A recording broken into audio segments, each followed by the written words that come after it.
नमस्कार मेरे प्यारे झारखंड के छात्रों। दोस्तों आज हम इस वीडियो में ज्योग्राफी यानी कि भूगोल के हमारा जो झारखंड बोर्ड है उसका जिसका 10 तारीख का परीक्षा है हमारा, उसके सारे इंपॉर्टेंट हम सब्जेक्टिव क्वेश्चन देखने जा रहे हैं यानी कि वीवीआई सब्जेक्टिव क्वेश्चन इसमें देखेंगे। इसमें हम very short short long answer देखेंगे और हिंदी इंग्लिश दोनों मीडियम में देखेंगे और इसकी पीडीएफ भी मैं आपको फ्री में दूंगा। तो दोस्तों चलिए बिना में करते हुए अपने इस वीडियो में हम आगे बढ़ते हैं। तो दोस्तों जो हमारा सब्जेक्टिव क्वेश्चन आता है हम सबको पता है हमारे सेक्शन बी में आता है यानी खंड बी में आता है और खंड ए में हमारा ऑब्जेक्टिव रहता है। अगर आप ऑब्जेक्टिव देखना चाहते हैं तो उस वीडियो की लिंक आपको इस वीडियो के डिस्क्रिप्शन में मिल जाएगी। वहां पर मैंने सारे ऑब्जेक्टिव करा रखे हैं, वहां से आप देख सकते हैं। इस वीडियो में सिर्फ सब्जेक्टिव करा रहा हूँ। तो सब्जेक्टिव जो होता है हमारे खंड बी में आता है और जो हमारा सबसे पहले देखा जाता है होता है हमारा वेरी शॉर्ट क्वेश्चन जो हमारा 2 मार्क्स का आता है।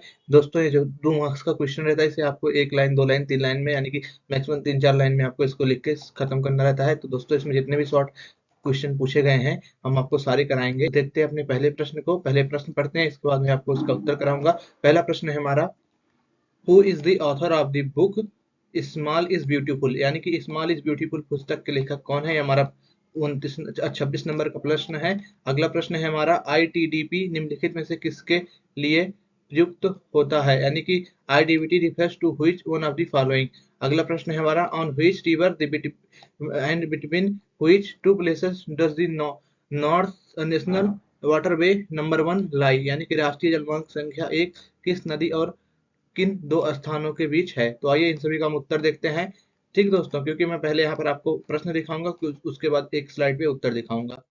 देखिए उत्तर दोनों में है, हिंदी और इंग्लिश लैंग्वेज में दोनों में है। तो हमारा जो इसका सही आंसर हो जाएगा, स्मॉल बुक के लेखक कौन है, इसके लेखक हैं ई एम शुभांकर। ठीक, तो आप याद रखिएगा ई एफ शुभांकर, माफ करिएगा ई एफ शुभांकर क्या है, जो स्मॉल स्मॉल इज ब्यूटीफुल इसके बुक के राइटर हैं। अगला प्रश्न है हमारा, टीआईडीपी का अर्थ पूछा था। जो मीनिंग है टीआईडीपी का वो यह है, समन्वित जनजातीय विकास कार्यक्रम, यानी कि इंग्लिश में बोले तो इंटीग्रेटेड ट्राइबल डेवलपमेंट प्रोग्राम। अगला प्रश्न है था जो हमारा, राष्ट्रीय जलमार्ग संख्या 1 से जो था। तो दोस्तों जो ये राष्ट्रीय जलमार्ग संख्या है गंगा नदी पर है और ये प्रयागराज से हल्दिया के बीच में है। तो आप इसे नोट कर लीजिए। जो नेशनल हाईवे है, नेशनल जलमार्ग यानी कि जो नेशनल वाटरवे है हमारा नंबर 1, वो गंगा रिवर पर है बिटवीन प्रयागराज एंड हल्दिया। अगला प्रश्न है हमारा, what is the source of the pollution along the banks of Ganga, यानी कि गंगा नदी के किनारे पर प्रदूषण का स्रोत क्या है। उसके बाद 30 नंबर का हमारा क्वेश्चन है, which country is the largest trading partner of India, Bharat का सबसे बड़ा व्यापारिक साझेदार देश कौन सा है। दोस्तों आपसे निवेदन है, मैं इन सभी प्रश्नों के उत्तर इंग्लिश और हिंदी दोनों में करा रहा हूँ। तो हिंदी और इंग्लिश दोनों मीडियम के छात्र हमारे इस वीडियो को लाइक करें, हमारे चैनल को सब्सक्राइब जरूर करें दोस्तों, क्योंकि हिंदी और इंग्लिश में दोनों में आंसर देना बड़ा मुश्किल काम होता है, बड़ा मेहनत लगती है। तो प्लीज आप हमारे इस मेहनत को देखते हुए हमारे चैनल को सब्सक्राइब करिए और इस वीडियो को लाइक करिए। अगर आगे का आप वीडियो दोनों लैंग्वेज में चाहते हैं, यानी हिंदी और इंग्लिश दोनों में लैंग्वेज में चाहते हैं, जो आगे के मॉडल पेपर है जितने भी मैं गेस्ट पेपर लाऊं उनका सोल्यूशन कराऊं, तो प्लीज आप कमेंट करिए कि मैं दोनों में लाऊं, नहीं तो मैं सिर्फ एक ही लैंग्वेज हिंदी में ही लाऊंगा। अगर आप इंग्लिश में ही चाहते हैं तो प्लीज कमेंट करिए। अगला प्रश्न है हमारा, भारत में कितने रेल जोन है, यानी कि how many rail zones are there in India, push and pull factor are responsible for, यानी कि पश और पुल, यहाँ पर पुश लिखा गया है, पुश मतलब धक्का और पुल मतलब खींचना होता है, यानी कि पुश और पुल कारक किसके लिए उत्तरदायी है, उत्तरदायी होते हैं। प्रश्न पूछा जा रहा है। आइए अब हम इन सभी के उत्तर देखते हैं, चारों प्रश्न के। दोस्तों हमारा पहले प्रश्न का उत्तर हो जाएगा, जो कि था गंगा किनारे प्रदूषण का स्रोत, यानी कि जो क्वेश्चन नंबर 29 था हमारा, गंगा किनारे प्रदूषण से स्रोत क्या है। तो इसका स्रोत है दोस्तों औद्योगिक कचरा और शहरी सीवेज, यानी कि जो औद्योगिक कचरा होता है और जो शहर का कचरा सीवेज होता है, इसकी वजह से क्या होता है, जो हमारा गंगा नदी है उसके किनारे क्या होता है, पॉल्यूशन होता है, यानी कि प्रदूषण होता है। यानी कि industrial waste and urban sewage are the pollutant source of the Ganga river. ठीक, यानी कि गंगा रिवर को पोल्यूट करने वाले सोर्स जो हैं वो हैं इंडस्ट्रियल वेस्ट एंड हमारे अर्बन सीवेज। अगला प्रश्न है हमारा, भारत का सबसे बड़ा व्यापारिक साझेदार, उसका सही आंसर हो जाएगा दोस्तों ऑप्शन हमारा संयुक्त राज्य अमेरिका, यानी कि यूनाइटेड स्टेट ऑफ अमेरिका क्या है, इंडिया का लार्जेस्ट ट्रेड पार्टनर है। अभी तो हमारे इसके साथ बन नहीं रही, देख रहे हैं अभी हमारे ऊपर बहुत ज्यादा टैरिफ लगाया है, लेकिन अभी कम होने की कुछ अनाउंसमेंट हुए हैं। तो देखिए क्या होता है, लेकिन इसका सही उत्तर यही होगा, भारत का सबसे बड़ा व्यापारिक साझेदार संयुक्त राज्य अमेरिका है। अगला प्रश्न है, भारत में रेल जोन, यानी कि भारत में 19 रेल जोन है, आप इसको जान लीजिए। There are 19 rail zone in India including metro, यानी कि मेट्रो सहित भारत में 19 रेल जोन है। और मेट्रो वाला रेल जोन कहाँ पर है, कोलकाता यानी कि बंगाल में। तो 19 रेल जोन है मेट्रो सहित, आप इसे याद कर लीजिएगा। पुश और पुल कारक क्या है दोस्तों, ये प्रवास के लिए है, यानी कि push and pull factor for migration, migration के लिए होते हैं। अगला प्रश्न है, who are the marginal marginal worker in India, यानी कि भारत में सीमांत श्रमिक कौन है। और अगला प्रश्न 34 है, जो कि हमारा लास्ट प्रश्न होगा वेरी शॉर्ट का। Mention any two diseases caused by communicated water, यानी कि दूषित जल से होने वाली कोई दो बीमारियों के नाम लिखिए, ये प्रश्न है। दोस्तों जो हमारा 33 नंबर का प्रश्न है उसका आंसर हो जाएगा, यानी कि भारत में सीमांत श्रमिक कौन है उसका आंसर हो जाएगा वह श्रमिक जो वर्ष में 138 दिनों यानी कि 6 महीने से कम काम करते हैं। यानी कि जो श्रमिक भारत में 138 दिन या 6 महीने से कम काम करता है वो क्या है, भारत में एक सीमांत श्रमिक है। और इंग्लिश में इसका आंसर हो जाएगा those workers in India who work for less than 183 days in year, यानी कि जो 6 मंथ से कम काम करते हैं इंडिया में, वो मार्जिनल वर्कर्स कहलाते हैं। अगला प्रश्न है जो हमारा, उसका आंसर हो जाएगा दूषित जल के होने वाली जो दो बीमारियां हैं उनका नाम। पहला हो जाएगा हैजा यानी कि कॉलरा, एंड दस्त यानी कि डायरिया। ठीक, तो ये दो डिजीज थी जो हमारे पोल्यूटेड वाटर से होती है। आइए देखते हैं अपने हम शॉर्ट आंसर को। हमारा वेरी शॉर्ट था, अब इसके बाद हम शॉर्ट को देखेंगे। तो हमारा शॉर्ट का पहला क्वेश्चन है, explain any three features of underground mining method in the world, यानी कि विश्व में विभिन्न देशों में भूमिगत खनन विधियों की कोई तीन विशेषताएं स्पष्ट कीजिए। यानी कि जो हमारी अंडरग्राउंड माइनिंग है उसकी तीन विशेषताएं पूछ रहा है। भूमिगत खनन विधियों की तीन क्वालिटीज या तीन विशेषताएं हमें बतानी है। अगला क्वेश्चन है, विकास और समृद्धि में एक उदाहरण सहित अंतर स्पष्ट कीजिए। यानी कि जो हमारा ग्रोथ एंड डेवलपमेंट है इसमें हमें क्या करना है, डिफ्रेंशिएट करना है विद एन एग्जांपल, यानी कि उदाहरण के साथ। तो आइए इसका उत्तर देखते हैं। दोस्तों जो हमारा भूमिगत खनन की विधियों की तीन विशेषताएं हैं वो यह इस प्रकार है। दोस्तों इसका प्रयोग तब किया जाता है जब अयस्क धरातल के काफी नीचे गहराई में होता है, ये पहली विशेषता हो गई। दूसरी विशेषता, इसमें ऊर्ध्वाधर कूपक बनाए जाते हैं जहां से भूमिगत दीर्घाएं अयस्क तक पहुंचती हैं। और तीसरी विशेषता है, यह विधि जोखिम भरी होती है क्योंकि इसमें जहरीले गैस, आग और बाढ़ आने का खतरा रहता है। ठीक दोस्तों, यानी कि used for the deep seated ores, यानी कि construction for of vertical shafts and risky due to the gases and fire. ये क्या हो गए दोस्तों, आपके आंसर हो गए इस क्वेश्चन के इंग्लिश और हिंदी में। अगला क्वेश्चन था जो हमारा, विकास और वृद्धि में अंतर, यानी कि विकास एंड डेवलपमेंट एंड ग्रोथ में जो हमें डिफरेंशिएट करना था उसका आंसर हो जाएगा वृद्धि, यानी कि जो ग्रोथ होता है या एक मात्रात्मक परिवर्तन है जो धनात्मक या ऋणात्मक हो सकता है। यानी कि डेवलपमेंट इज अ क्वांटिटेटिव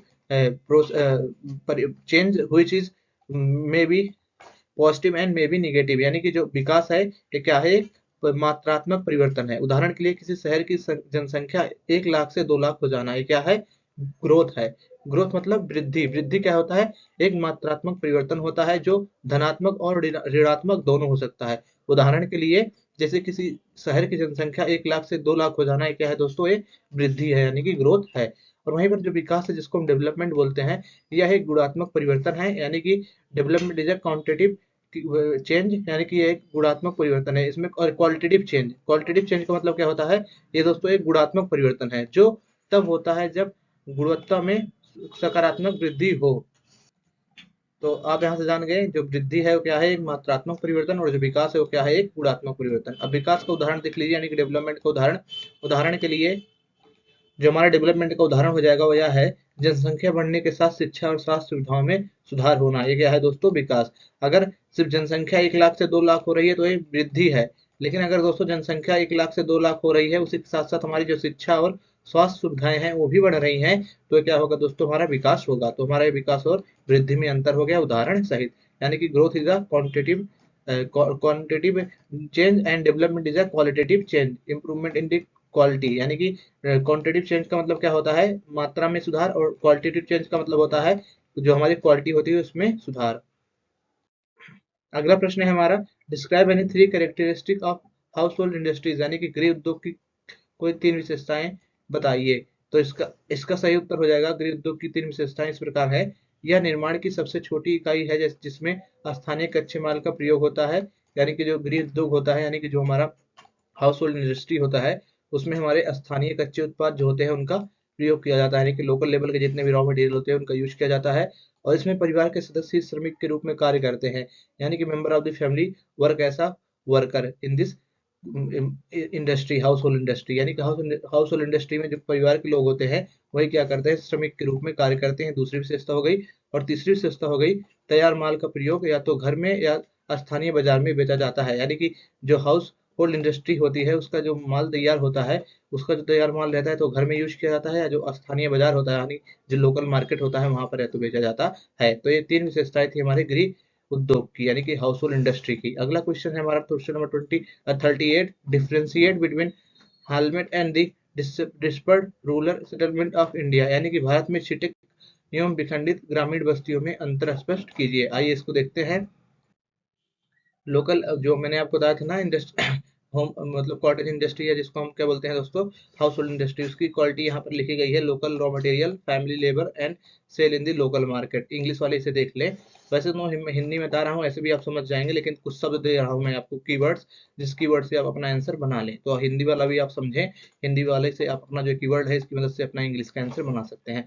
तो यहाँ पर हम छिटका यानी डिसेबल्ड एंड विखंडित यानी कि हेलमेट बस्तियों के बारे में अंतर देखेंगे। दोस्तों विखंडित बस्तियां कौन सी होती हैं उनके पहले हम डिफिनेशन जान लेते हैं। दोस्तों जो विखंडित बस्तियां होती हैं ये बस्तियां कई इकाइयों में बटी होती है जिन्हें स्थानीय स्तर पर पाड़ा, पाली या नगला कहा जाता है। ठीक, यानी कि नगला जो हमारी बस्तियां होती हैं, विखंडित बस्तियां क्या होती हैं, एक कई इकाइयों में बटी होती हैं और इन्हें स्थानीय स्तर पर कई नामों से जाना जाता है, जैसे कि पाड़ा, पाली या नगला। और ये अक्सर सामाजिक या जातीय कारणों से बनती हैं, यानी कि जो विखंडित बस्तियां होती है, जो डिसाइफर्ड हमारी सेटलमेंट्स होते हैं, ये अक्सर किसकी वजह से बनते हैं, जातीय और सामाजिक कारणों से बनते हैं। तो इसको आप जान जाइए। तो अगला जो हमारा है छिटका बस्तियां, माफ करिएगा हमने यहाँ पर विखंडित बस्तियों में डिसेबल्ड बोल दिया था, विखंडित बस्तियां होती है हेलमेट बस्तियां, इंग्लिश में इसको हेलमेट बोलते हैं, मैंने गलती से इसको डिसाइफर्ड बोल दिया था। जो छिड़किया बस्तियां होती है जिसको हम इंग्लिश में बोलते हैं डिसाइफर्ड सेटलमेंट, इसमें क्या होते हैं, घर एक दूसरे से काफी दूर स्थित होते हैं। छिटका मतलब क्या होता है, दूर होना। दोस्तों जो हमारा छिटका बस्तियां होती है इसमें घर एक दूसरे से बहुत ज्यादा दूर होते हैं, जैसे सुदूर पहाड़ी या खेतों में बने एकाकी घर, यानी कि जो पहाड़ी इलाके होते हैं जहाँ पर पहाड़ी इलाकों में जो घर बसते हैं वो छिटका बस्तियों के उदाहरण है, क्योंकि पहाड़ी इलाकों में घर क्या होते हैं, बहुत दूर दूर होते हैं। तो इसका आप इंग्लिश मीडियम वाले यहाँ कीवर्ड्स देख सकते हैं। जो हेलमेट सेटलमेंट्स हैं they are divided into the units, यानी कि नागाल्स एंड दी पारा। और जो डिसेबल्ड सेटलमेंट्स होते हैं are isolated huts at the large distance like in Himalayan region या इन माउंटेनियन रीजन। ठीक दोस्तों, आइए बढ़ते हैं अपने अगले प्रश्न की तरफ। अगला प्रश्न है हमारा, explain the importance of the irrigation of the agriculture in India, यानी कि भारत में कृषि के लिए सिंचाई के महत्व को स्पष्ट करिए। इरिगेशन के इंपॉर्टेंस को, सिंचाई के महत्व को इसमें बताना है। तो इसको हम पहले बाद में देखेंगे, इसका आंसर पहले क्वेश्चन पढ़ लें। दूसरा भी, explain watershed management, what is its aim, यानी कि गम जलागम प्रबंधन को स्पष्ट कीजिए, इसका उद्देश्य क्या है। तो आइए इन दोनों प्रश्नों के उत्तर को हम हिंदी और इंग्लिश दोनों में देखते हैं। प्लीज दोस्तों वीडियो को लाइक कर दीजिए और चैनल पर पहली बार आए हैं प्लीज सब्सक्राइब कर दीजिए चैनल को। हमारा प्रश्न है जो 39, उसका उत्तर हो जाएगा वर्षा की अनिश्चितता, यानी कि जो भारत है दोस्तों इसमें जो एग्रीकल्चर का इंपॉर्टेंस है यानी कि सिंचाई का महत्व है, इसलिए है दोस्तों क्योंकि यहाँ वर्षा की अनिश्चितता रहती है, यानी कि भारत में वर्षा मौसमी और असमान है, क्योंकि शुष्क ऋतु में कृषि के लिए सिंचाई अनिवार्य है। यहाँ पर क्या है, जब वर्षा होती है आसमान रूप से होती है, वर्षा निश्चित नहीं है कि होगी भी या नहीं होगी, और सीजनल वर्षा होती है। तो इसलिए क्या होता है, जिस सीजन में वर्षा नहीं होती है उस सीजन में हमें क्या करना पड़ता है दोस्तों, सिंचाई करना अनिवार्य हो जाता है। इसलिए सिंचाई महत्वपूर्ण है क्योंकि यहाँ पर वर्षा अनिश्चित रहती है। यानी कि अगला पॉइंट हो जाएगा हमारा सूखे से बचाव। सूखे से बचाव मतलब देखिए दोस्तों, मानसून की विफलता की स्थिति में सिंचाई फसलों को नष्ट होने से बचाती है। दोस्तों भारत में सिंचाई का महत्व इसलिए है क्योंकि जब मानसून असफल हो जाता है, यानी कि जब बरसात नहीं होती है, तो जो हमारी सिंचाई होती है यानी कि जो हमारा इरिगेशन होता है वो हमारे फसलों को नष्ट होने से बचाता है, इसलिए भी हमारी सिंचाई भारत में महत्वपूर्ण है। अगला हमारा हो जाएगा, अगला है बहुफसलीयकरण। सिंचाई की सहायता से एक ही वर्ष में एक से अधिक फसलें राबी और ज़ैद उगाई जा सकती हैं, यानी कि अगर हम सिंचाई की मदद लेंगे तो क्या करेंगे, हम एक साल में बहुत सारी फसलें उगा सकते हैं, जैसे कि राबी और ज़ैद। लेकिन दोस्तों अगर हम वर्षा पर निर्भर रहेंगे तो हम सिर्फ एक सीजन मतलब पूरे साल भर में सिर्फ वर्षा के सीजन में ही फसल उगा सकते हैं। तो इसलिए दोस्तों बहुफसलीकरण अगर हमें करना है तो हमें इरिगेशन का जरूरत होती है, यानी कि हमें सिंचाई की जरूरत होती है। तो यह सिंचाई का महत्व है। 2 पॉइंट और देख लीजिए क्योंकि ये शॉर्ट आंसर है, इसमें ज्यादा लिखना रहता है। अगला पॉइंट है हमारा दोस्तों, अधिक जल वाली फसलें, यानी कि हमारे यहाँ जो फसलें उगाई जाती है जैसे चावल या गन्ना, ये फसलें क्या है दोस्तों, इनको वर्षा के अतिरिक्त भी अधिक जल की आवश्यकता होती है। चावल और गन्ना को सिर्फ आप वर्षा के जल पे ही नहीं उगा सकते हैं, क्योंकि इनको क्या होता है, इनको ज्यादा पानी की जरूरत पड़ती है। तो ज्यादा पानी की जरूरत हम सिंचाई के माध्यम से प्रदान करते हैं।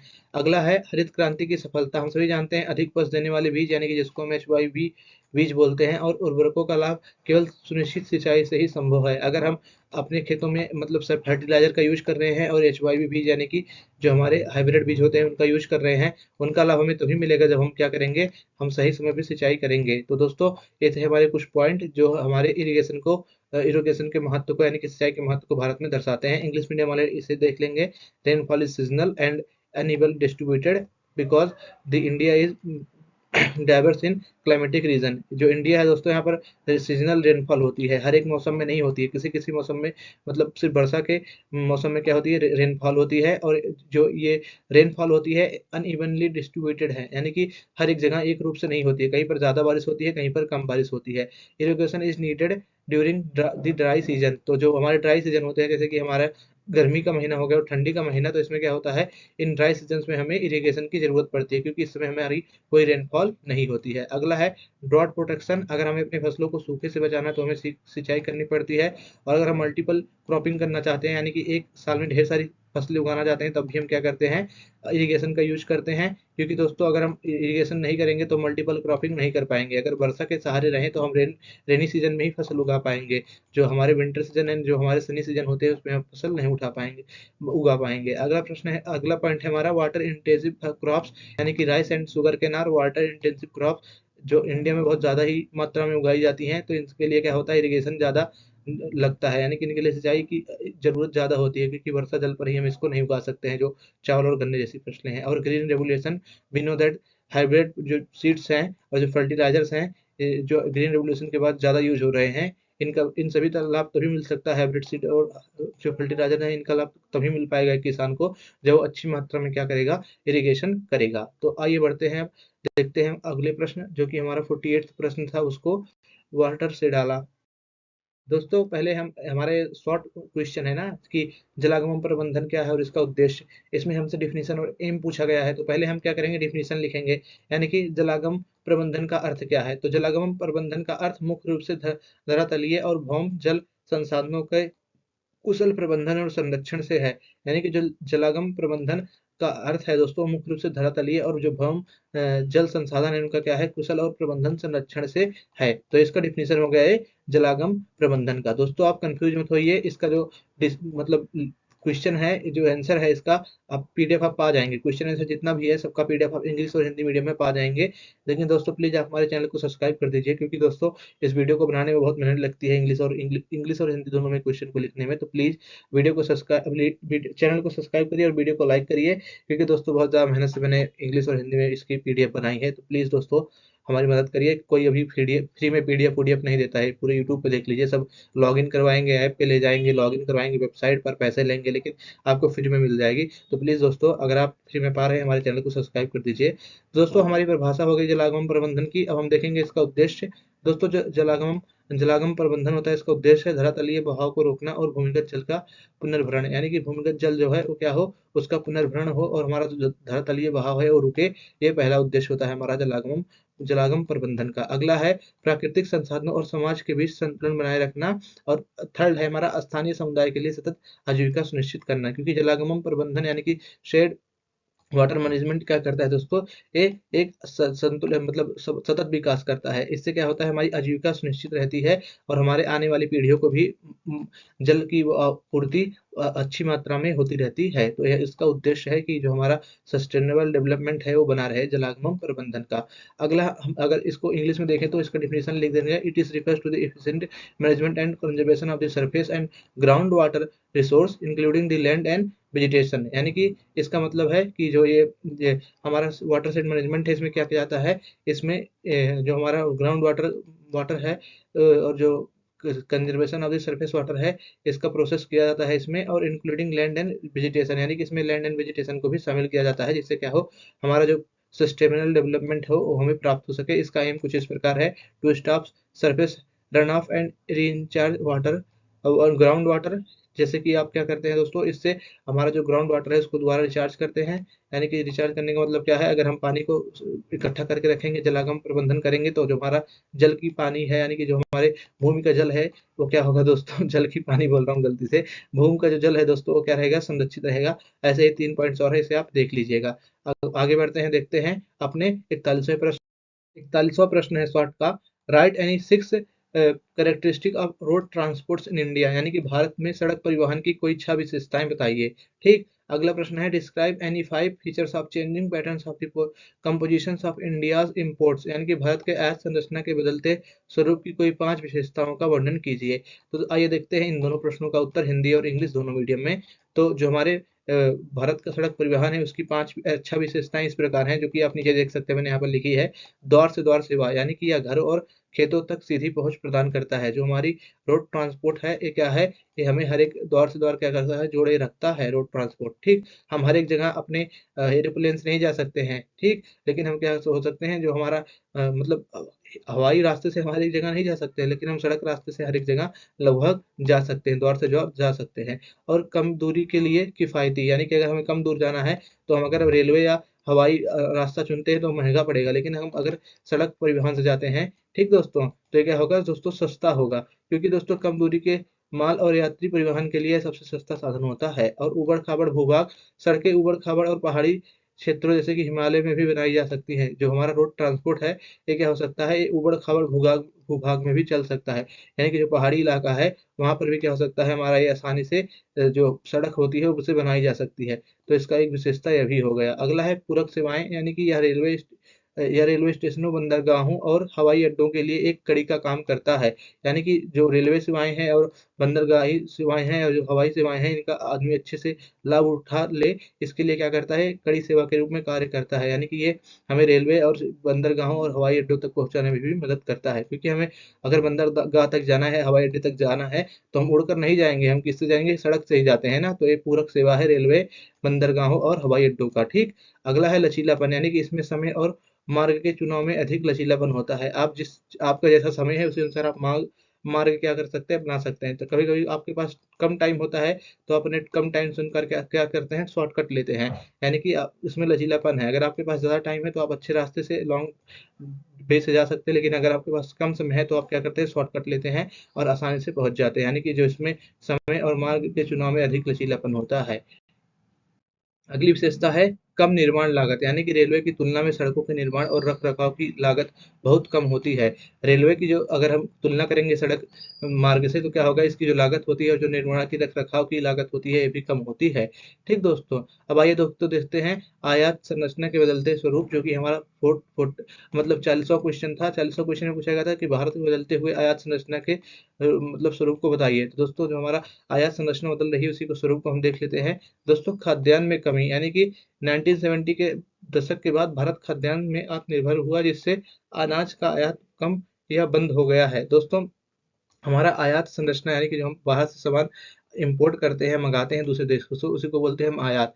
आयात मतलब क्या होता है, बाहर से सामान मंगाना। अब दोस्तों हमारे जो आयात संरचना है, यानी कि जो पहले हम बाहर से सामान मंगाते थे, उसको वो संरचना हमारी बदल गई है। यानी कि जो जो चीज़ें हम पहले मंगाते थे बाहर से, अब उसे हम नहीं मंगाते हैं, अब हम अन्य अन्य चीज़ें मंगाने लगे हैं। यानी कि जो हमारा बदलता स्वरूप है, जो हमारा स्वरूप बदल गया है, पहले हम कुछ और मंगाते थे बाहर से, बाहरी देशों से, अब हम कुछ और मंगाते हैं। उसी को इसमें मैं आपको अच्छे से बताऊंगा। तो दोस्तों जो पहले हम क्या करते थे, पहले हम खाद्यान्न ज़्यादा मंगाते थे। एक समय था लाल बहादुर जी के शास्त्री जी के टाइम पर, क्या था, हमें खाद्यान्नों के लिए बहुत ज़्यादा संघर्ष करना पड़ा था बाहर से मंगाने के लिए, क्योंकि उस समय हमारे देश में खाद्यान्न नहीं होते थे। तो दोस्तों 1970 के दशक के बाद क्या हुआ, भारत खाद्यान्न में आत्मनिर्भर हुआ, जिससे अनाज का आयात कम या बंद हो गया।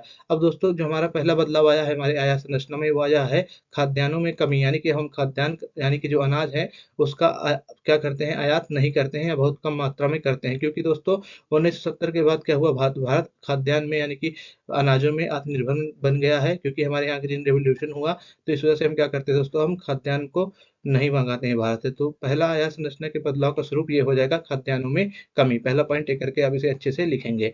अगला पॉइंट होगा आपका पेट्रोलियम की प्रधानता। ठीक दोस्तों, अब पेट्रोलियम की प्रधानता में आप क्या लिखेंगे, औद्योगिक विकास के कारण कच्चे तेल और पेट्रोलियम उत्पादों का आयात सबसे अधिक बढ़ा है। और अगला है पूंजीगत वस्तुएं, यानी कि विनिर्माण क्षेत्र को बढ़ावा देने के लिए मशीन और परिवहन उपकरणों का भारी आयात किया जाता है। क्योंकि अब हमारे यहाँ विनिर्माण उद्योग बढ़ रहा है, तो हम क्या कर रहे हैं, विनिर्माण उद्योग को बढ़ने के कारण हम बाहर से बड़ी-बड़ी पूंजीगत वस्तुएँ मँगाते हैं, यानी कि मशीन और परिवहन के जो उपकरण होते हैं, हम बाहर देशों से मँगाते हैं। यानी कि अब हम पूंजीगत वस्तुएँ बाहर से ज़्यादा मँगा रहे हैं और पेट्रोल ज़्यादा मँगा रहे हैं और खाद्यान्न कम मँगा रहे हैं। 3 चीज़ें हो गया ना। अब चौथा हो गया रत्न और आभूषण। अब दोस्तों आभूषण निर्यात उद्योग के लिए सोना चांदी और कीमती पत्थरों का आयात बढ़ा है, यानी कि दोस्तों जो आभूषण निर्यात है उसमें क्या हुआ है, हमारा सोना चांदी का जो आयात है क्या हो गया है, अब बढ़ गया है। ठीक है, यानी कि हम सोना चांदी ये सब चीजें जो कीमती पत्थर होते हैं इनको अब ज्यादा आयात करते हैं बाहरी देशों से। अगला है रसायन और उर्वरक, यानी कि कृषि और उद्योग की बढ़ती मांग के कारण रासायनिक उर्वरकों का आयात एक मुख्य हिस्सा बन गया है। अब हम क्या करते हैं दोस्तों, हमारी जो कृषि या उद्योग की मांग है दोस्तों ये बढ़ जा गई है। अब ज्यादा मात्रा में हम क्या करते हैं, फर्टिलाइजर का उपयोग करते हैं खेतों में, यानी कि रासायनिक खादों का प्रयोग करते हैं, इसलिए हम क्या करते हैं इनकी मात्रा हमारे मतलब आयात में क्या हो गई, बढ़ गई है। अब हम इनको ज़्यादा मंगवाते हैं, जो फर्टिलाइजर्स हैं अब इन्हें हम बाहरी देश से ज़्यादा मंगवाते हैं। पहले हम फर्टिलाइजर्स नहीं मंगवाते थे, क्योंकि पहले हम क्या करते थे, जो हमारे घरेलू खादें होती हैं, जो खाद गोबर वोबर से बनती है उसका प्रयोग करते थे, लेकिन अब हम क्या करते हैं, हम रासायनिक खादों का प्रयोग करते हैं, इसलिए रसायन और उर्वरकों का जो आयात है वो भी बढ़ गया है। इंग्लिश मीडियम वाले दोस्त देख लेंगे changing patterns of the imports. तो decline of the food grain, यानी कि अब हम फूड ग्रेन को कम मंगाते हैं 1970s के बाद। पीओएल डोमिनेंस, यानी कि पेट्रोलियम लुब्रिकेंट जैसे चीज़ों का क्या हो गया, अब डोमिनेंस हो गया, अब इसको हम ज़्यादा मंगवाते हैं। कैपिटल गुड्स, यानी कि मशीनरीज हम ज़्यादा इंपोर्ट करते हैं, क्योंकि हम मैन्युफैक्चर सेक्टर को बढ़ा रहे हैं इंडिया में। प्रीसियस आइटम, यानी कि गोल्ड प्रीसियस स्टोन्स, अब इसको हम ज़्यादा इंपोर्ट कर रहे हैं बाहरी देशों से। ठीक, पहले हम खाना वाना इंपोर्ट करते थे, अब हम क्या कर रहे हैं, हम प्रीसियस आइटम इंपोर्ट कर रहे हैं। अब अगला है chemical and fertiliser, rising demands of the industrial chemical and agriculture fertiliser, क्योंकि अब इंडिया में क्या हो रहा है, अधिक मात्रा में फर्टिलाइजर का उपयोग किया जा रहा है, तो इसलिए हम क्या कर रहे हैं, केमिकल और फर्टिलाइजर बाहरी देशों से ज़्यादा मंगवाते हैं। अगला क्वेश्चन देते हैं, 5 नंबर के क्वेश्चन होते हैं, इसमें आपको 250 नंबर से मतलब 250 अंक शब्दों से ज्यादा लिखना रहता है। तो आइए देखते हैं अपने पहले प्रश्न को। पहला प्रश्न है, what is the meaning of the density of population, examine the 4 geographical factor that influence the distribution of the population in the world with the suitable example, यानी कि जनसंख्या घनत्व का क्या अर्थ है, यानी कि पहले इसमें हमें जनसंख्या घनत्व के बारे में बताना है, हमें इसमें बताना है डेंसिटी ऑफ पॉपुलेशन क्या है, इसका अर्थ क्या है, इसको बताना है। ठीक, उसके बाद इसमें क्या पूछा जा रहा है, इसमें पूछा जा रहा है कि विश्व में जनसंख्या के वितरण को प्रभावित करने वाले 4 भौगोलिक कारकों की उपयुक्त उदाहरण सहित विवेचना कीजिए, यानी कि जनसंख्या घनत्व को जो प्रभावित करने वाले 4 कारण हैं उसको उदाहरण सहित हमें क्या करना है, बताना है या विवेचना करनी है। तो आइए देखते हैं इसके आंसर को। दोस्तों एक बार फिर से कहता हूं आपसे, अगर हमारे वीडियो देख रहे हैं और चैनल को सब्सक्राइब नहीं किए हैं दोस्तों, प्लीज़ सब्सक्राइब कर दीजिए, क्योंकि हमारा चैनल छोटा सा चैनल है, बड़ी मेहनत से मैं वीडियो बनाता हूं। आप सब वीडियो देख लेते हैं, सब्सक्राइब नहीं करते हैं, ना लाइक ही कहते हैं। तो प्लीज़ दोस्तों वीडियो को लाइक करिए, चैनल को सब्सक्राइब करिए, क्योंकि आपका अगर साथ रहा तो मैं ऐसे ही दोनों मीडियम में आप सबके लिए क्वेश्चन पेपर लाता रहूँगा और हल करवाता रहूँगा। इसका पहले आंसर हम देखते हैं हिंदी में, फिर देखेंगे इंग्लिश में। जनसंख्या घनत्व और उसके वितरण को प्रभावित करने वाले कारक, आप ऐसे हेडिंग देंगे और फिर अपना आंसर लिखना चालू करेंगे। पहले आप अर्थ लिखेंगे, यानी कि जनसंख्या घनत्व का अर्थ क्या होता है, तो प्रति इकाई क्षेत्र, जैसे कि प्रति वर्ग किलोमीटर में रहने वाले लोगों की औसत संख्या, यानी कि जनसंख्या घनत्व का आशय है कि प्रति इकाई क्षेत्र में लगभग 1 किलोमीटर क्षेत्र में कितने लोग रहते हैं। तो जितने लोग प्रति इकाई क्षेत्र में रहते हैं उसी को हम क्या बोलते हैं, जनसंख्या घनत्व। और इसको जो प्रभावित करने वाले भौगोलिक कारक हैं वो इस प्रकार हैं। ठीक, पहले आपने इसका अर्थ लिख दिया, अब उसके बाद लिखेंगे आप इसके जो प्रभावित करने वाले कारक हैं, जनसंख्या घनत्व को प्रभावित करने वाले कारक जो है, पहला वो यह है जल की उपलब्धता, यानी कि लोग उन क्षेत्रों में रहना पसंद करते हैं जहाँ ताजा जल आसानी से उपलब्ध हो, यानी कि दोस्तों पहला जो जनसंख्या घनत्व को प्रभावित करने वाला कारण है वह जल की उपलब्धता, क्योंकि जल जहाँ पर उपलब्ध रहेगा, ताजा जल, वहीं पर लोग क्या करेंगे, आसानी से बस जाएंगे। तो लोग वहां पसंद करते हैं बसना जहां पर ताजा जल आसानी से उपलब्ध हो, पहला कारण या पहला कारक ये हो गया।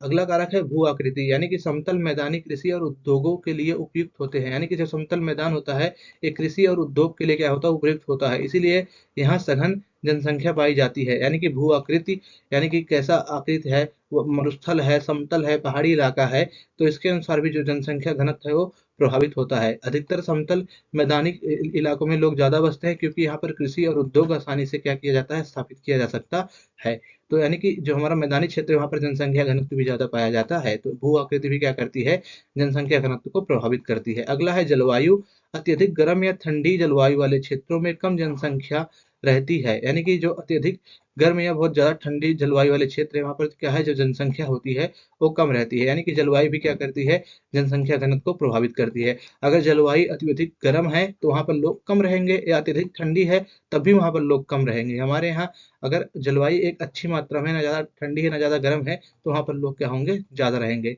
अगला है मृदा, मृदा मतलब क्या होता है, मिट्टी।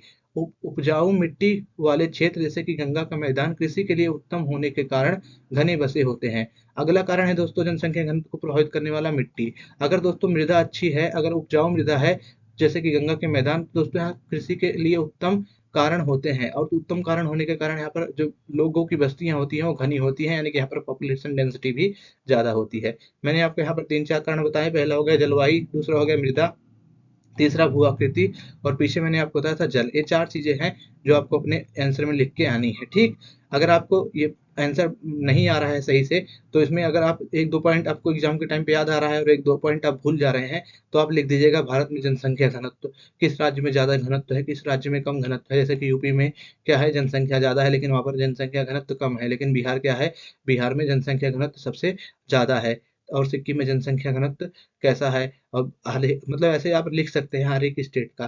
ठीक, अगर आपको इसका आंसर सही से नहीं आ रहा है, आपको 2-3 पॉइंट आ रहा है, तो आपको बड़ा आंसर लिखना है। 2-3 पॉइंट में आपको नंबर मिलेगा नहीं, तो आप उसमें हेडिंग डालेंगे भारत में जनसंख्या घनत्व, फिर लिख देंगे जो भारत है उसमें जनसंख्या घनत्व इतना है और बिहार में सबसे ज्यादा है। ठीक, ऐसे सब आप लिख सकते हैं। और इंग्लिश मीडियम वाले कीवर्ड्स देख लें इसका।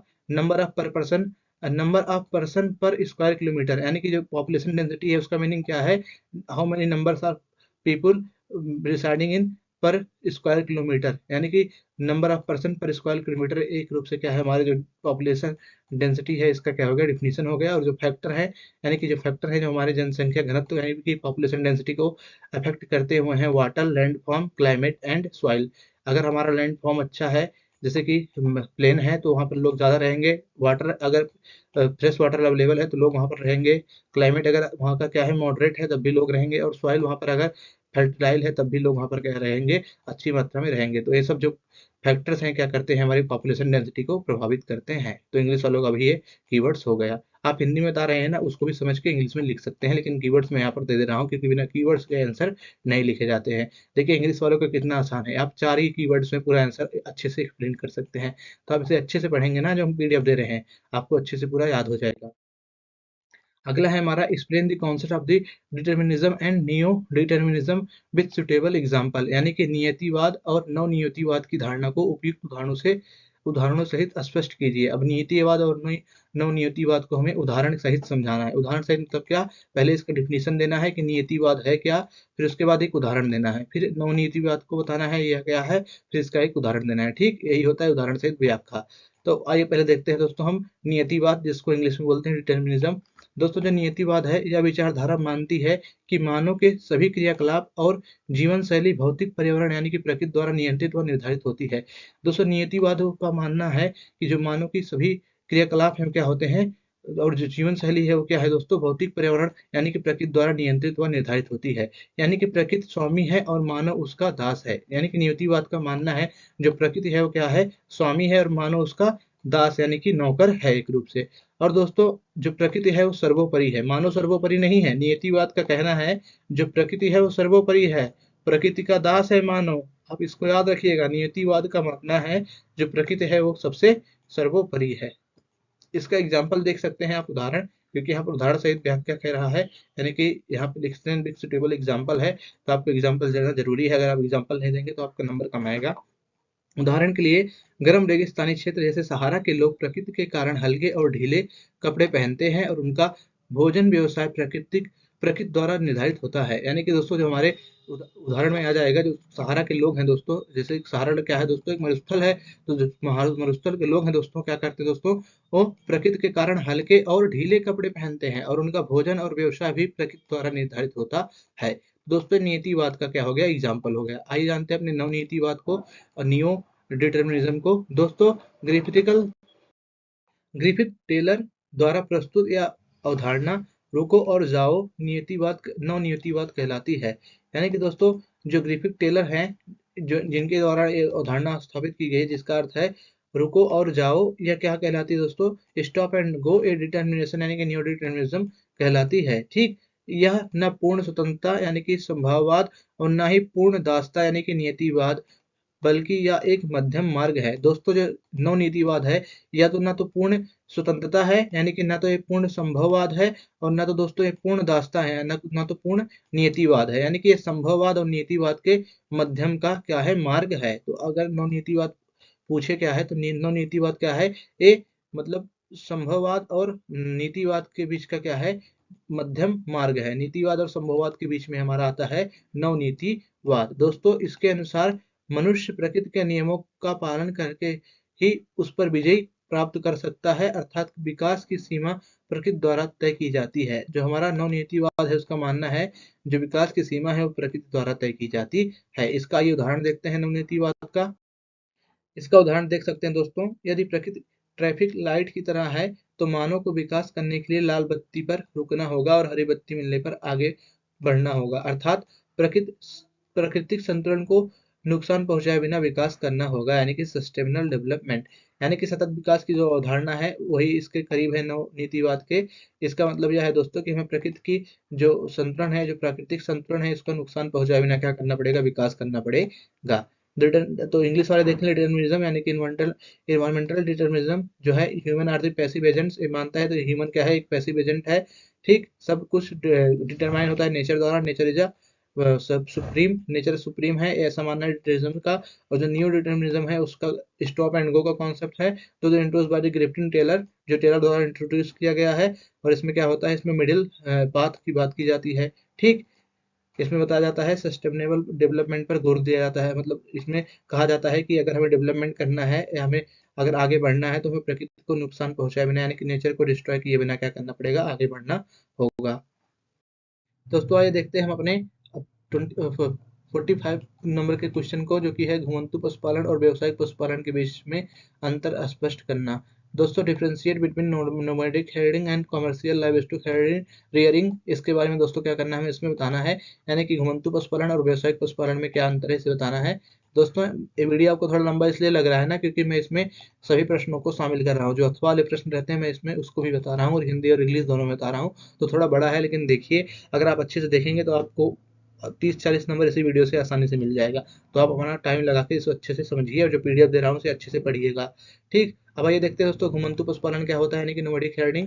दोस्तों यह एक निर्वाहक गतिविधि है जहाँ चरवाहे अपने पशु को साथ भोजन, चारे और पानी के लिए एक स्थान से दूसरे स्थान पर घूमते हैं। इसमें क्या होते हैं, यानी कि घुमंतु पशुपालन में जो चरवाहे होते हैं अपने पशु के साथ एक स्थान से दूसरे स्थान पर चारे, भोजन और पानी की तलाश में घूमते हैं। इसमें पशुओं को प्राकृतिक चारागाहों पर निर्भर रखा जाता है और वह अपने पशुओं के साथ ही निवास करते हैं। यानी कि जो चरवाहे होते हैं वो क्या करते हैं, इसमें प्राकृतिक चारागाहों पर अपने पशुओं को निर्भर रखते हैं और वह अपने पशुओं के साथ ही निवास करते हैं, अपने पशुओं के साथ ही रहते हैं चरवाहे।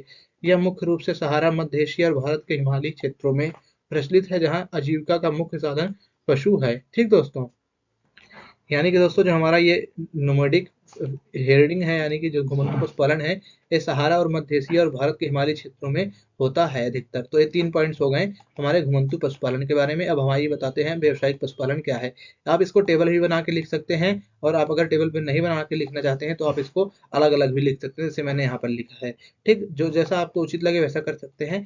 अगर आप चाहते हैं टेबल बनाना कि एक तरफ क्या करें आप घुमंतु का लिख दें और एक तरफ क्या करें आप व्यवसायिक का लिख दें, ऐसे टेबल बनाकर एक तरफ ए एक तरफ ए, तो ऐसे भी कर सकते हैं। अगर आप इस तरह का लिखना चाहते हैं जैसे मैंने लिखा है तो आप ऐसे भी अपने बोर्ड एग्जाम में लिख सकते हैं, जैसा आपको ठीक लगे आप ऐसा करिएगा समय को देखते हुए। तो व्यवसायिक पशुपालन क्या है, यानी कि कमर्शियल लाइवस्टॉक रेयरिंग क्या है, इसको देखते हैं। दोस्तों यह एक आधुनिक और पूंजी प्रधान गतिविधि है जिसका उद्देश्य मांस या ऊन और दूध का व्यवसायिक उत्पादन करना होता है। यानी कि ये पूंजी प्रधान गतिविधि है जो हमारा व्यवसायिक पशुपालन है। और इसमें जो हमारा घुमंतु पशुपालन था वो क्या था दोस्तों, यह एक निर्वाह गतिविधि थी। ठीक, आप इसको याद रखिएगा, ये पूंजी प्रधान है और ये क्या है, ये आधुनिक है और ये क्या है, हमारा प्राचीन काल से चला हुआ आ रहा है। दूसरा पॉइंट है इसका, इसमें पशुओं को भेड़ों में अरे बाड़ों में रखा जाता है और एक ही प्रकार के पशुओं जैसे कि केवल भेड़, केवल गाय का पालन किया जाता है। यानी कि जो हमारा कमर्शियल होता है, जो व्यवसायिक पशुपालन होता है, उसमें क्या किया जाता है, पशुओं को बाड़ी में रखा जाता है और सिर्फ इसमें एक ही प्रकार के पशुओं को हम क्या करते हैं, पालते हैं, जैसे केवल गाय या केवल भैंस। लेकिन दोस्तों जो हमारा आजीविका वाला जो पशुपालन होता है उसमें क्या होता है, उसमें कई जानवर एक साथ रखे जाते हैं। इसमें क्या होता है, कमर्शियल वाले में यानी कि व्यवसायिक वाले में उसमें एक ही प्रकार के पशुओं को रखा जाता है। दोस्तों यह वैज्ञानिक तरीके से चारों के प्रबंधन के साथ किया जाता है, जिसमें प्रजनन पर विशेष ध्यान दिया जाता है। यानी कि इसमें साइंटिफिक अप्रोच अपनाया जाता है, वैज्ञानिक तरीका अपनाया जाता है पशुओं को पालने के लिए। ठीक, अब इंग्लिश वाले देख सकते हैं यहाँ पर नोमैडिक हेयरिंग डेफिनेशन लिखेंगे, this is a sustainable activities where herding emergent with their animals, यानी कि क्या है दोस्तों, ये जो एक्टिविटी है हमारी नोमैडिक हेडिंग, इसमें क्या होता है, जो उनके पशुपालक होते हैं वो क्या करते हैं, अपने पशुओं के साथ one place to another place घूमते रहते हैं in the search of the food, fodder and the water.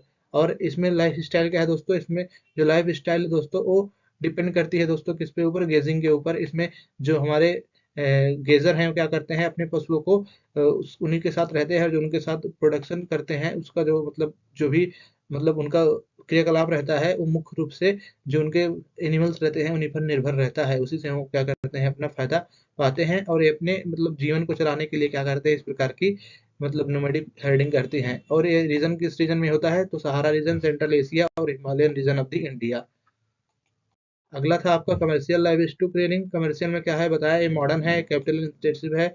और ये क्या है, इसमें इसमें एनिमल को रखा जाता है परमानेंट फेंसिंग करके, और इसमें क्या किया जाता है, एक ही टाइप के क्या किए जाते हैं, जानवरों को रखा जाता है, जैसे कि ओनली शिप, ओनली कैटल्स। और ये जो है इसमें साइंटिफिक अप्रोच, यानी कि इसमें जो साइंटिफिक फोकस है वो ज़्यादा रहता है, साइंटिफिक अप्रोच इसमें अपनाया जाता है कमर्शियल लाइव स्टॉक ट्रेनिंग में। अब आइए देखते हैं अपने अगले प्रश्न को। अगला प्रश्न है, explain any three factors responsible for the depletion of the water resource. Examine any two legislative measures for controlling water pollution in India.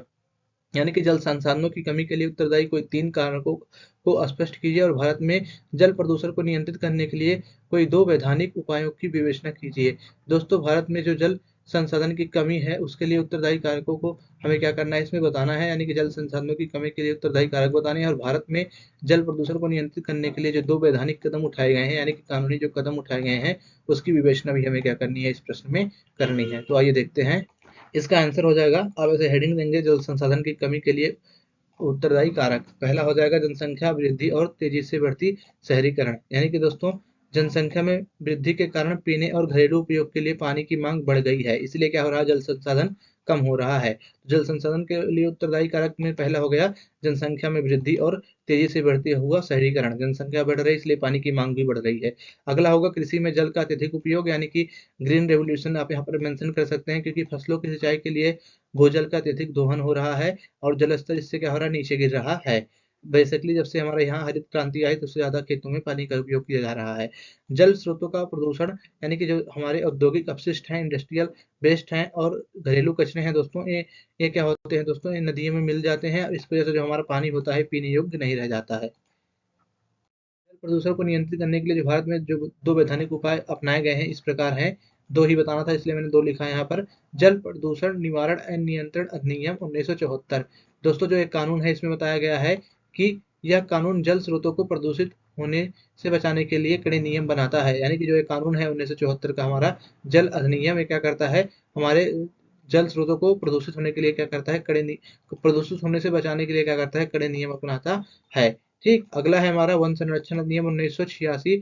इसमें क्या किया गया, जो हमारा वन संरक्षण अधिनियम 1986 है, इस अधिनियम में औद्योगिक कचरों को सीधे पानी में डालने से रोक लगाया गया है, यानी कि इसमें बताया गया है कि आप औद्योगिक कचरे को सीधे पानी में नहीं डाल सकते हैं और इसमें परिस्थितियां संतुलन बनाए रखने के लिए उपाय प्रदान किए गए हैं। तो दोस्तों जल प्रदूषण को नियंत्रित करने के लिए जो दो वैधानिक उपाय भारत में अपनाए गए हैं, तो दोनों मैंने यहाँ पर आपको बता दिया, एक जल अधिनियम जो 1974 का है और पर्यावरण संरक्षण अधिनियम जो 1986 का है। इन दोनों को आप याद कर लीजिए, ये परीक्षा में पूछ सकता है आपसे।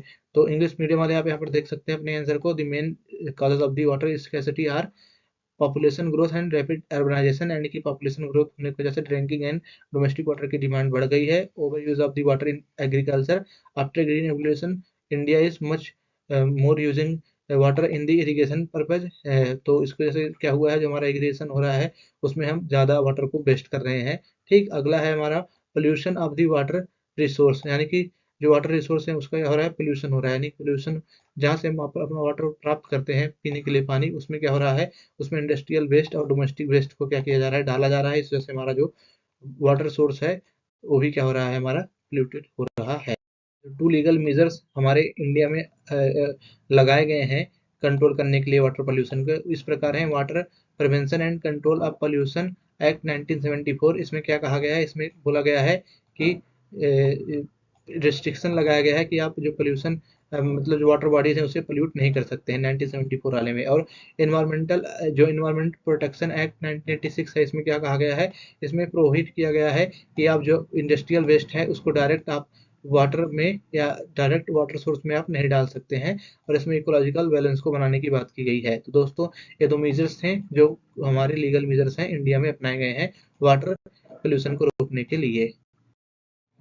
अगला क्वेश्चन है, why the ports known as the gateway of international trade explain any 3 characteristic of island port.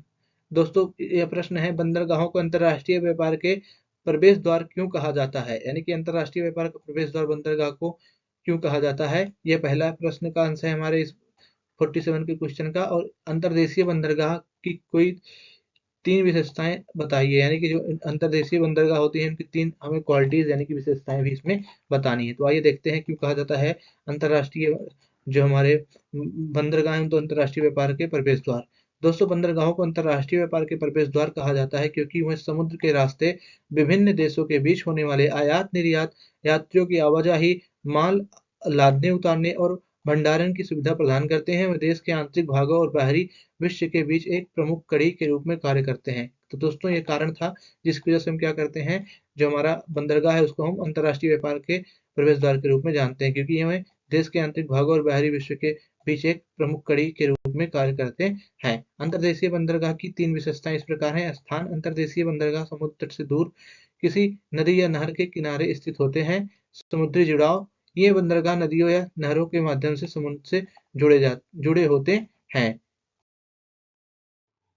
नावों की पहुंच, यानी कि इन बंदरगाहों तक समुद्र से फ्लैट बॉटम जहाज, बार्ज और छोटी नावें आसानी से पहुंच सकती हैं। यानी कि जो हमारे अंतर्देशीय बंदरगाह होते हैं, यहाँ पर जो हमारी फ्लैट बॉटम जहाज होती है और जो हमारी जो छोटी नावें होती हैं आसानी से पहुंच सकती हैं। उदाहरण के लिए दोस्तों हम यहाँ पर देख सकते हैं कोलकाता बंदरगाह जो हुगली नदी पर स्थित है। तो बंदरगाहों के प्रवेश द्वार होने के प्रमुख कारण इसे भी आप लिख सकते हैं कि ये देश के प्रमुख व्यापार केंद्र हैं। ये देश के अधिक विकास में आर्थिक विकास में महत्वपूर्ण भूमिका निभाते हैं और जहाज़ों के डॉकिंग और अनलोडिंग की सुविधा प्रदान करते हैं। और जो पोर्ट्स हैं जिन्हें हम gateway of the international trade बोलते हैं, because they facilitate import and export by sea. और जो कुछ भी है इसमें आप देख सकते हैं नीचे। 3 features of the inland ports, location, sea connectivity and sea vessels access. ये सब क्या है हमारे फीचर, इनलैंड पोर्ट के फीचर हैं, इसे आप पढ़ लीजिए। दोस्तों जो आपका ये वीडियो था, यानी कि जितना भी हमारे सब्जेक्टिव क्वेश्चन का वीडियो था, ये हमारा यहीं पर समाप्त होता है।